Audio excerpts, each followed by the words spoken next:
বন্ধুরা আবারও একটি নতুন ভিডিও নিয়ে আসলাম আপনাদের মাঝে। তো চলেন কথা না বাড়িয়ে মূল ভিডিওতে যাওয়া যাক। আজকের ভিডিও হতে চলেছে ঘুমন্ত মানুষের আত্মা কোথায় যায়। বিশ্বনবী হযরত মুহাম্মদ সাল্লাল্লাহু আলাইহি সাল্লাম বলেন, মানুষ যখন ঘুমায় তার আত্মা আকাশে চলে যায় আল্লাহকে সিজদা করতে। যে ব্যক্তি পবিত্র অবস্থায় ঘুমায় সে আল্লাহর আরশের কাছে সিজদা করে।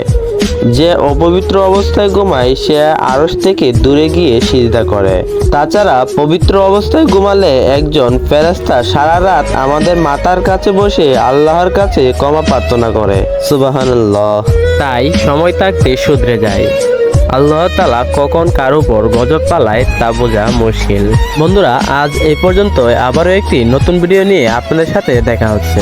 ততক্ষণ পর্যন্ত ভালো থাকেন, সুস্থ থাকেন। আল্লাহ হাফেজ। আবারও একটি নতুন ভিডিও নিয়ে দেখা হবে ঘুমানোর ফজিলত নিয়ে।